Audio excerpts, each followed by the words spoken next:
Hello students, welcome to the channel of Shiksha Sangam 24 और मैं आपके साइंस टीचर वंशिका धीमान आज फिर से आप सबके रूबरू हूँ एक नए टॉपिक को लेकर। देखिए, अब तक हमने सॉल्यूशन चैप्टर जो शुरू किया था, सॉल्यूशन में हमने कुछ चीज़ें पढ़ चुके थे कि किस तरीके से नंबर ऑफ मोल्स डिसॉल्व होते हैं किसी अदर कंपोनेंट में। ठीक है, तब उससे एक स्टेप आगे बढ़ते हैं कि जो हमने सॉल्यूशन की बात की थी, अगर नंबर ऑफ मोल्स किसी भी कंपोनेंट के किसी अदर सब्सटेंस में डिसॉल्व हो रहे हैं तो किस बेस पर हो रही है। देखिए, जो हमारे अगर हम पार्टिकल्स के बेस पर देखें कि जो पार्टिकल्स का साइज होता है, अगर उसके बेस पर हम बात करते हैं सॉल्यूशन की, तो जो हमारे सॉल्यूशन होते हैं वो 3 पार्ट्स में डिवाइड हो जाते हैं on the basis of particle size. देखिए किस तरीके से सब। अब हमारे सॉल्यूशन रहा, सॉल्यूशन हमारा कितने में डिवाइड हुआ, सॉल्यूशन हमारा हुआ 3 पार्ट्स में डिवाइड। वो होगा हमारा पार्टिकल्स के साइज पर, जो हमारा पार्टिकल्स हमारा दूसरे सब्सटेंस में डिसॉल्व होगा। देखिए, तो फर्स्ट जो हमारा होगा ट्रू सॉल्यूशन, जिसको हम बोलते हैं वास्तविक विलयन। दूसरा हमारा होगा कोलाइड सॉल्यूशन। कोलाइड को हम हिंदी में भी कोलाइड ही बोलते हैं। थर्ड की अगर हम बात करते हैं तो थर्ड हमारा होगा निलंबन, जिसको हम बोलेंगे सस्पेंशन। देखिए क्या होगा, आप कोलाइड को अगर बात करते हैं, कभी आपने टिंडल इफेक्ट होते हुए देखा है। टिंडल इफेक्ट की बात करें, कभी आप जंगल में गए हो, आपने देखा है कि जो सन की लाइट आ रही है, रेज जो आ रही है, लाइट आ रही है, उस लाइट में आपको कभी कभार कुछ पार्टिकल्स मूव करते हुए दिखेंगे, छोटे छोटे से पार्टिकल्स। मतलब कि आप उन पार्टिकल्स को क्या कर सकते हो, देख पा रहे हो उस टाइम। ठीक है, या आप किसी एक बंद कमरे में हैं, एक छोटा सा होल हो रहा हो कमरे में, क्या हुआ, आप एक बंद कमरे में हैं और इस कमरे में एक छोटा सा होल है, ये पूरे कमरे में अंधेरा है। क्या है, अंधेरा है, डार्क रूम है बिल्कुल, और इसमें क्या हुआ, सन की एक लाइट आई इस तरीके से, और आपने देखा कि इतने एरिया में, जितने एरिया में वो सन की लाइट आपको दिखाई पड़ रही है, वहां पर आपको क्या दिख रहे हैं, छोटे छोटे से पार्टिकल्स दिख रहे हैं। वही छोटे पार्टिकल्स टिंडल इफेक्ट बना रहे हैं, और ये जो पार्टिकल्स आपको दिख रहे हैं ये कोलाइडी सॉल्यूशन है। अब आप कहोगे कि सॉल्यूशन कैसे, भाई पार्टिकल्स हैं और गैस है तो एक तरीके से सॉल्यूशन बन रहा है, नहीं बन रहा है, बिल्कुल बन रहा है, और ये बना भी तो कैसा, कोलाइड सॉल्यूशन। अब देखिए, बात करते हैं हम ट्रू सॉल्यूशन की, ये पार्टिकल्स के बेस पर किस तरीके से डिवाइड होते हैं।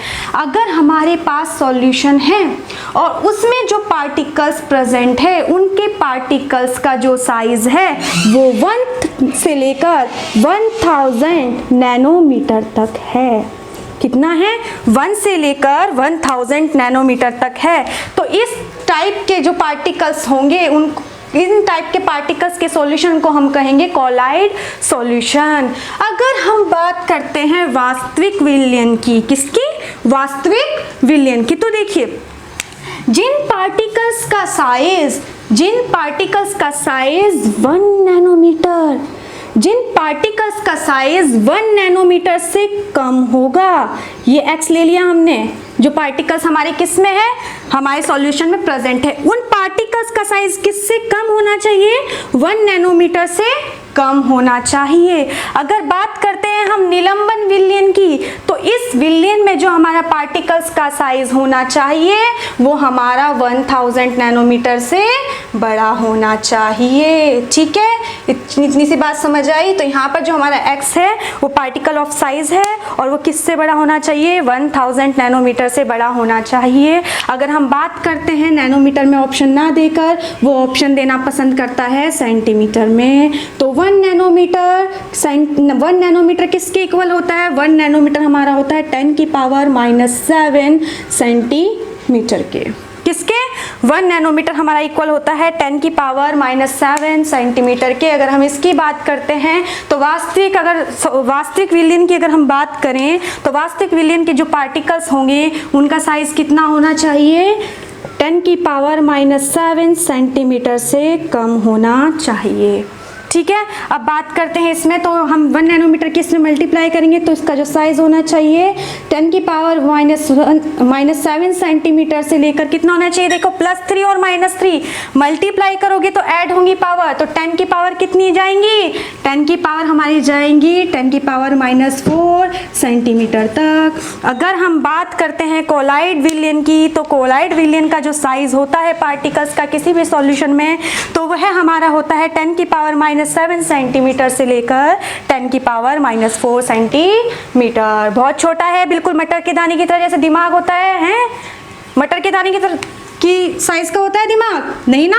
तो देखिए ये बहुत ही ज़्यादा छोटा है, मटर के दाने, जैसे मटर का दाने की बात करें और एक आपके ब्रेन की बात करें तो बहुत साइज में गैप है, ठीक इसी प्रकार हमारे जो पार्टिकल्स हैं वो भी बहुत छोटे छोटे साइज में प्रेजेंट हैं। अब बात करते हैं इनकी, तो इनका जो हमारा साइज होना चाहिए 10 की पावर -4, देखिए ये हमारा क्या हुआ, 10 की पावर -7 से 10 की पावर -4, 10 की पावर -4 से बड़ा होगा ये, 10 की पावर -7 इधर से उठाएं तो इससे छोटा होगा हमारा ये। तो यहाँ से क्वेश्चन तैयार हो गए आपके 3-4 क्वेश्चन।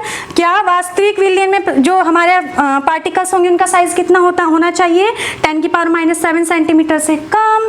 अगर हम कोलाइड विलयन की बात करते हैं तो कोलाइड विलयन का जो पार्टिकल्स का साइज होना चाहिए वो किस किस के बीच लाई करना चाहिए, 10 की पावर -7 सेंटीमीटर से लेकर 10 की पावर -4 सेंटीमीटर। बात करते हैं निलंबन की, तो इसमें भी कितना होना चाहिए, 10 की पावर -4 से बड़ा होना चाहिए आपके पार्टिकल्स का साइज। अब देखिए क्या होगा कि अगर हम बात करते हैं अगर पार्टिकल्स की बात करेंगे तो ये हमारा होगा 10 की पावर -4, तो इसको नोट कर लीजिए और आगे बढ़ते हैं। देखिए अब बात करते हैं हम कि जो क्वेश्चन में, देखिए अब हमने क्या पढ़ना है, छोटी छोटी चीज़ें हम सब कुछ पढ़कर आ चुके हैं। अब हमने पढ़ना है कि एग्जाम में क्वेश्चन किस तरीके से आएंगे। देखिए जो हमारा कोलाइड सॉल्यूशन हमारा था वो एक टाइप का हेट्रोजीनियस मिक्सचर था, तो आपका क्वेश्चन बनता है कि जो हमारा कोलाइड विलयन है, क्या है हमारा कोलाइड, जो हमारा कोलाइड सॉल्यूशन है ये किस प्रकार का एक सॉल्यूशन है। तो कोलाइड, जो अगर कोलाइड विलयन की अगर हम बात करते हैं तो कोलाइड विलयन एक विषमांगी मिश्रण है, मतलब कि हेट्रोजीनियस मिक्सचर है। हेट्रोजीनियस मिक्सचर आप पढ़ के आए थे, क्या था हेट्रोजीनियस मिक्सचर, जो कंप्लीटली मिक्स नहीं हो सकता है। तो अगर आप टिंडल इफेक्ट को देखते हैं, इसका एग्जांपल देखते हैं कि हेट्रोजीनियस का कैसे पता चला। अभी हमने क्या किया, एक कंटेनर में, ट्रांसपेरेंट कंटेनर में इसमें वाटर रखा हुआ है और इसमें हमने क्या किया, वाइट लाइट पास कराई। क्या करा, वाइट लाइट। वाइट लाइट को बेटा हम बोलते हैं श्वेत प्रकाश। क्या बोलते हैं, श्वेत प्रकाश।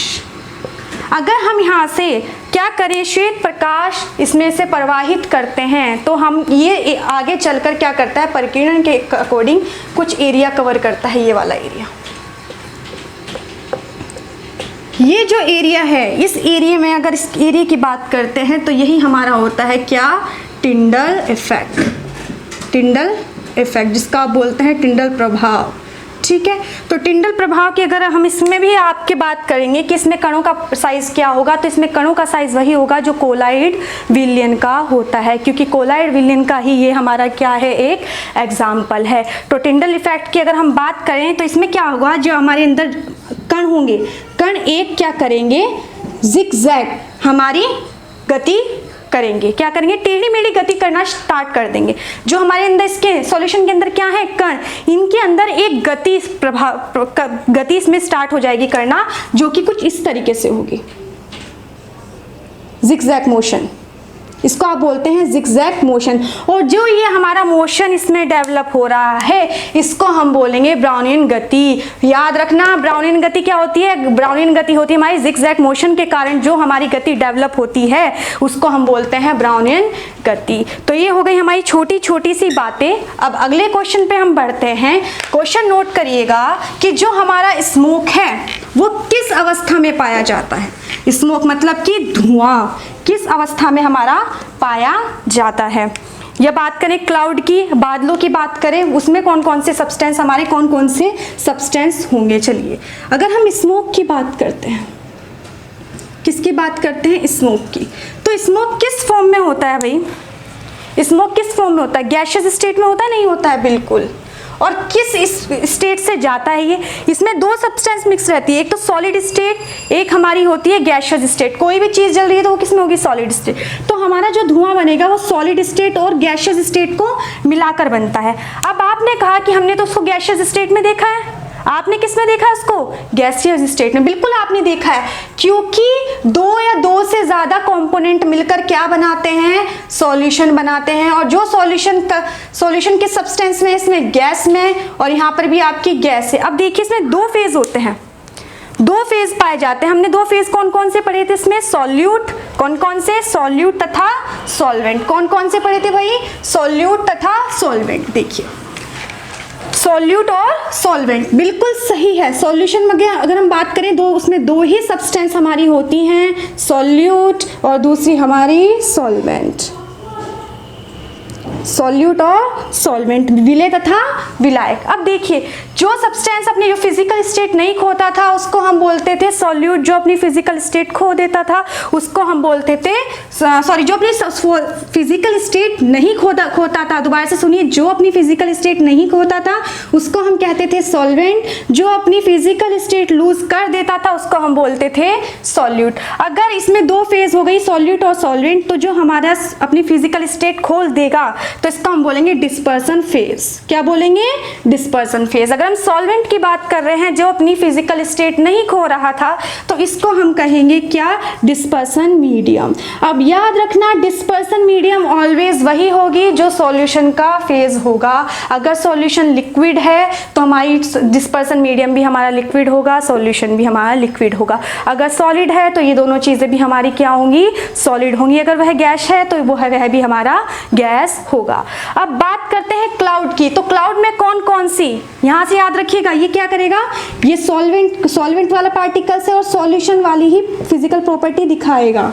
ठीक है, अब बात करते हैं हम किसकी बात, अगर हम करते हैं क्लाउड की या सैंड और वाटर की। चलिए सैंड और वाटर की करते हैं। सबसे पहले सैंड और वाटर की बात करते हैं। इससे आपको क्या मिला, सॉल्यूशन मिला। सॉल्यूशन किस प्रकार का मिलेगा, जब आप सैंड को और वाटर को एक दूसरे के साथ मिक्स करते हैं तो किस प्रकार का आपको सॉल्यूशन मिलता है, आपको मिलता है लिक्विड स्टेट का। तो आपने छांटना है इनमें से लिक्विड फॉर्म कौन सी है, कौन सी है लिक्विड फॉर्म, वाटर। तो आपने देख लिया कि हमारा जो वाटर है वो लिक्विड फॉर्म है। यहाँ पर मैच हो गई दोनों चीजें या नहीं हुई, अगर दोनों चीजें मैच हो रही हैं तो वो हमारा क्या होगा, डिस्पर्सन मीडियम। तो इसमें दो मीडियम दो मीडियम में से आपने एक बता दिया कि वाटर हमारा क्या है, डिस्पर्सन मीडियम है। अब बात करते हैं सैंड। सैंड कौन सी फॉर्म में प्रेजेंट होती है, सैंड हमारा सॉलिड फॉर्म में प्रेजेंट होती है। तो सॉलिड हमारा क्या हो गया इसमें, डिस्पर्सन फेज। ठीक है, एक क्वेश्चन आपने घर से करना है, क्लाउड, बादल। अब आपने देखा है कि बादल कैसे बनते हैं, बादल कैसे बनते हैं, ऊपर गैसियस स्टेट में जाते हैं, नहीं जाते, वेपर फेज होकर गैसियस स्टेट में ऊपर इकट्ठा होते हैं। दैट मीन्स वो गैस का, और नीचे अगर हम बात करते हो जो हमारा वेपर हो रहा है वो हो किससे रहा है, वाटर से। मतलब कि किसकी बात कर रहे हैं, वाटर की। आपने एक स्टेट देखी है, ये हमारी दो सब्सटेंस हो चुकी है, और जो तीसरी सब्सटेंस ऊपर मिली है वो भी किस स्टेट में मिली है, आपने गैसियस स्टेट में मिली है। तो अगर हम बात करते हैं ये कौन कौन से स्टेट का बना हुआ होगा, ये लिक्विड और गैसियस स्टेट का बना होगा, और आपको कौन सी स्टेट मिलेगी, गैसियस स्टेट ही मिलनी है। हमने नंबर ऑफ मोल्स पढ़ चुके थे, मॉलिक्यूलर मास निकालना हम सीख चुके थे, और आज हम एक स्टेप आगे बढ़ रहे हैं मोलैरिटी और मोलैलिटी में। देखिए आप किसी भी सॉल्यूशन में दो चीजें निकल कर आएंगी, मोलैरिटी एंड मोलैलिटी। नॉर्मेलिटी आएगी, नॉर्मेलिटी सिर्फ आपके सीडीएस और एफकेट में ही आनी है, या अगर आप ISPCS की तैयारी कर रहे हैं तो उसमें आनी है। ये क्या होगा, ये आपका SSC और या रेलवे में नॉर्मेलिटी नहीं आती है। तो सबसे पहले हम मोलैरिटी पढ़ते हैं। क्या पढ़ते हैं, मोलैरिटी एंड मोलैलिटी। देखिए मोलैरिटी को हम बोलते हैं मोलरता। क्या बोलते हैं, मोलरता। अगर मोलैलिटी की बात करते हैं तो इसको हम कहते हैं मोललता। क्या कहते हैं भाई, मोललता। अगर आप कोई भी चीज मिला रहे हैं, सॉल्यूशन बना रहे हैं, विलेन बना रहे हैं, तो याद रखिए अगर आप विलेन बना रहे हैं इस प्रकार का, और आपका जो विलेन है वो आपका क्या करता है, आप इसमें क्या मिला रहे हो, किसी कंपोनेंट को मिला रहे हो। तो कंपोनेंट की हमने एक चीज बताई थी, कभी भी कंपोनेंट किस वजह से मिलता है, नंबर ऑफ मोल्स की वजह से मिलता है। कोई भी सब्सटेंस अगर दूसरी सब्सटेंस से मिलती है वो अपने नंबर ऑफ मोल्स की वजह से मिलती है। और दूसरी सब्सटेंस आपके पास ये रही लिक्विड फॉर्म में, किसमें, लिक्विड फॉर्म में। तो क्या आप कर क्या रहे हैं, आप किसी सब्सटेंस के क्या करें, number of moles other substance में मिला रहे हैं, और ये नंबर ऑफ मोल्स किसके होंगे, जो अपनी फिजिकल स्टेट खो देगा, मतलब कि किसके, सॉल्यूट के। तो हम बात करते हैं सॉल्यूट के नंबर ऑफ मोल्स की। तो मोलरता कहती है कि द नंबर ऑफ मोल्स वो भी किसके, ऑफ सॉल्यूट।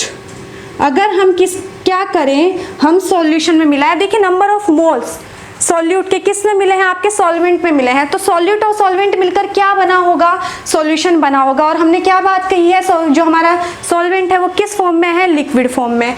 जब नंबर ऑफ मोल्स हमारा सॉल्यूट प्रेजेंट होता है वॉल्यूम में, वो भी किसमें, लीटर में, किसके, सॉल्यूशन के, तो इसको हम बोलते हैं मोलरता, मोलैरिटी, और इसको हम डिनोट करते हैं कैपिटल M से।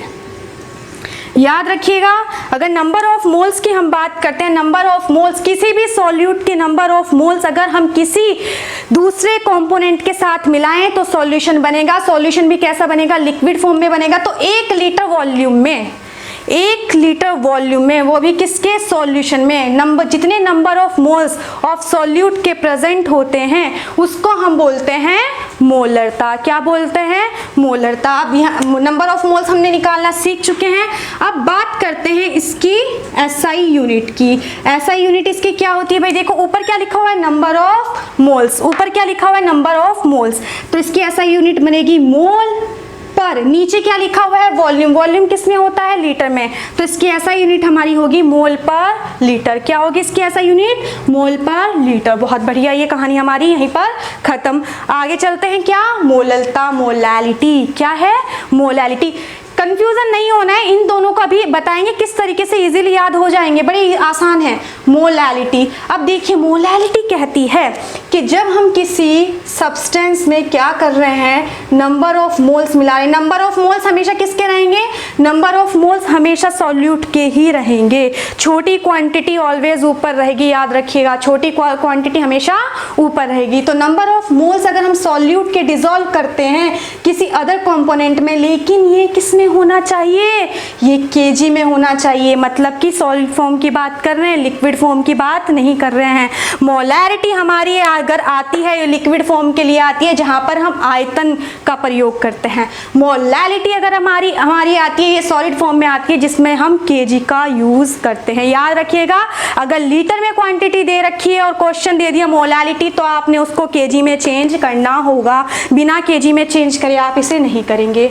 तो बात करते हैं ऊपर क्या आएगा, number of moles. Number of moles वो भी किसके, सॉल्यूट के। Very good, number of moles of solute किसमें प्रेजेंट होंगे। अच्छा एक चीज बताइए, मैं नंबर ऑफ मोल्स को डिसॉल्व कर रही हूँ किसमें, केजी में। क्या ये लिक्विड फॉर्म बनी, सॉल्यूशन अभी बना पूरा का पूरा, दोनों के दोनों सॉलिड फॉर्म में है, नहीं है, यहाँ पर लिक्विड फॉर्म बन गई थी। तो इसलिए हमने पूरे सॉल्यूशन का क्या लिया था, क्वांटिटी ली थी। क्या ली थी, पूरे सॉल्यूशन की। लेकिन यहाँ पर दोनों स्टेट क्या हैं, सेम है। तो यहाँ पर आप दोनों स्टेट को एक नहीं बनाओगे, आप क्या करोगे, सिर्फ सॉल्वेंट को अलग कर दोगे। क्या कर दोगे, सॉल्वेंट को अलग कर दोगे। तो नीचे क्या आएगा, नीचे आप लोगे mass of quantity of solvent. किसका लोगे, क्वांटिटी ऑफ सॉल्वेंट। सॉल्वेंट किस फॉर्म में है, केजी में। तो आप इसको क्या बोल सकते हो, आप इसको मास भी बोल सकते हो, ठीक है, क्वांटिटी भी बोल सकते हो। इसको हम रिप्रेजेंट करेंगे स्मॉल m से। किससे डिनोट करेंगे इसको, स्मॉल m से। अब बात करते हैं इसकी SI यूनिट की। किसकी बात करते हैं, SI यूनिट की। ऊपर क्या लिखा हुआ है, नंबर ऑफ मोल्स, तो क्या लिखोगे आप, मोल। नीचे क्या लिखा हुआ है, केजी, तो मोल पर केजी। तो ये हुआ यहाँ पर इसका SI यूनिट। या तो फॉर्मूला पूछेगा या इसकी SI यूनिट पूछेगा, या थर्ड क्वेश्चन जो यहाँ से बनता है, दोनों पर ताप का क्या प्रभाव पड़ता है, टेम्परेचर का क्या प्रभाव पड़ता है। सबसे पहले से याद करने का तरीका सीखिए। देखिए मोलैरिटी में कितने एल आ रहे हैं, 1। मोलैलिटी में कितने एल आ रहे हैं, 2। जिसके पास 1 एल की कमी है उसको 1 एल दे दीजिए, वॉल्यूम उसको रिक्वायर करवा दीजिए। याद करने का तरीका है। ठीक इसी प्रकार से अगर हम नॉर्मेलिटी भी पढ़ते हैं क्या पढ़ते हैं, नॉर्मेलिटी भी पढ़ते हैं। तो इसमें एक एल आता है, यहाँ से समझ जाइएगा, मतलब कि इसमें भी फॉर्मूले में नीचे क्या होगा, एक एल की रिक्वायरमेंट रहेगी। ये बहुत ईजी तरीका है इन चीज़ों को याद करने का। अगर कभी आप पढ़ के इन्हें भूल भी जाते हो तो इस कॉन्सेप्ट से कि भाई इसमें तो एक ही एल आ रहा था, मतलब कि इसको एक एल की रिक्वायरमेंट है, इसमें भी एक एल आ रहा था, इसको भी एक एल की रिक्वायरमेंट है, इसमें दो है, इसको ज़रूरत नहीं है। ठीक है, अब बात करते हैं इन सब चीज़ों पर, जो जो चीज़ें हम पढ़कर आए हैं। ताप का किस प्रकार से प्रभाव पड़ता है, क्या ताप का किस प्रकार से प्रभाव पड़ता है, चलिए पढ़ते हैं। यहाँ से बहुत ज़्यादा क्वेश्चंस निकल कर आते हैं और आपने बहुत ही अच्छे से ध्यान देकर इन चीज़ों को सीखना है। देखिए अब हमारा क्या होता है, अगर हम टेम्परेचर का इफेक्ट पढ़ें तो टेम्परेचर के इफेक्ट के लिए हम इन इफेक्ट को दो पार्ट्स में डिवाइड कर लेते हैं। किसको, मास को और वॉल्यूम को, मास को और वॉल्यूम को। अगर मैं आपसे कहूँ कि मैंने बाहर क्या किया, 250 ग्राम शुगर एक बाउल में रखकर बाहर रख दी, ठीक है, वहीं पर मैंने क्या किया, दूसरे बाउल में 250 ml वाटर लेकर बाहर रख दिया। लीजिए क्या रखा, इसमें हमारे ये रहे हमारे शुगर के पार्टिकल्स, शुगर के पार्टिकल्स बाहर रख दिए। कितने हैं ये, 250 ग्राम। वहीं पर हमने क्या किया, दूसरा कंटेनर लिया, बाउल लिया और इसमें हमने 250 ml क्या करा, वाटर रख दिया। अगर आप कुछ टाइम बाद उसे रखा हुआ भूल जाओ और वापस आकर देखते हो तो आपने देखा उनको, आपने दोबारा से क्वांटिटी चेक की, आपने देखा अगर शुगर को देखा, शुगर अब भी 250 ग्राम ही है। कितनी है, शुगर अब भी 250 ग्राम ही है। लेकिन अगर हम वाटर की बात करते हैं तो वाटर क्या हो चुका है, वेपर हो चुका है, उड़ चुका है, कुछ रेयर ही बच रहा है उसमें रही। ठीक है, सही बात। किस पर इफेक्ट पड़ा, मतलब कि जो लिक्विड फॉर्म थी, जो हमारे पास लिक्विड फॉर्म थी, उस पर क्या हुआ, टेम्परेचर का इफेक्ट पड़ रहा है। लेकिन अगर हम मास की बात करते हैं, मास पर टेम्परेचर का बिल्कुल भी इफेक्ट नहीं पड़ा, बिल्कुल भी इफेक्ट नहीं पड़ा। ये जैसा था ये वैसा है। क्या, जो ये जैसा था ये वैसा है। तो हमेशा याद रखना, जिन जिन फॉर्मूले में जो चीज़ें आपने पढ़ी हैं, जिसके फॉर्मूले में वॉल्यूम आ रहा है वो टेम्परेचर से इफेक्ट होगा, और जिसमें हमारा वॉल्यूम नहीं आएगा वो टेम्परेचर से इफेक्ट नहीं होगा। चलिए देखते हैं कैसे। सबसे पहले अभी हमने मोलैरिटी एंड मोलैलिटी पढ़ी थी। क्या पढ़ी थी, मोलैरिटी एंड मोलैलिटी। मोलैरिटी की बात करें, एक एल था, दूसरे एल की रिक्वायरमेंट थी, मतलब कि वॉल्यूम देना पड़ा था उसको, बिल्कुल देना पड़ा था। तो मोलैरिटी की अगर हम बात करते हैं तो मोलैरिटी पर टेम्परेचर का इफेक्ट पड़ता है, बिल्कुल सही, समझ गए। अब बात करते हैं किसकी, मोलैलिटी की। मोलैलिटी में 2 एल आ रहे हैं पहले से ही, तो एक एल की रिक्वायरमेंट नहीं है, मतलब कि वॉल्यूम की रिक्वायरमेंट नहीं है फॉर्मूले में। तो अगर हम मोलैलिटी की बात करते हैं तो मोलैलिटी की अगर हम बात करें, इस पर टेम्परेचर का इफेक्ट नहीं पड़ता है। अब बात करते हैं दूसरी चीज़, मोल फ्रैक्शन की। क्या, मोल, नंबर ऑफ मोल्स में, नंबर ऑफ मोल्स की बात करते हैं, नंबर ऑफ मोल्स में कहीं पर भी आपका वॉल्यूम वर्ड यूज हुआ था, नहीं हुआ था। मास यूज हुआ था या फिर मोलर मास यूज हुआ था। तो अगर हम नंबर ऑफ मोल्स की बात करते हैं तो नंबर ऑफ मोल्स पर भी आपका कोई भी इफेक्ट नहीं पड़ता है। अगर हम बात करते हैं मास बाय मास परसेंटेज की, किसकी, हमने पढ़ा था मास बाय मास परसेंटेज। क्या इन दोनों में से किसी में वॉल्यूम आया, नहीं आया, तो इस पर भी आपका टेम्परेचर का इफेक्ट नहीं पड़ना है। लेकिन बात करते हैं मास बाय वॉल्यूम परसेंटेज की, बिल्कुल देखिए वॉल्यूम आया नहीं आया, तो वॉल्यूम जैसे एंट्री की वॉल्यूम ने, तो इस पर टेम्परेचर का इफेक्ट पड़ा। अब बात करते हैं वॉल्यूम बाय वॉल्यूम परसेंटेज की, इसमें भी वॉल्यूम आ रहे हैं तो इस पर भी टेम्परेचर का इफेक्ट पड़ेगा। Very good. तो ये हमारी छोटी छोटी सी चीज़ें, छोटे छोटे से क्वेश्चंस जो यहाँ से निकल कर आए हैं, इन पर आपने ध्यान देना है। और नेक्स्ट लेक्चर में हम पढ़ेंगे हेनरी एंड रॉल्स लॉ।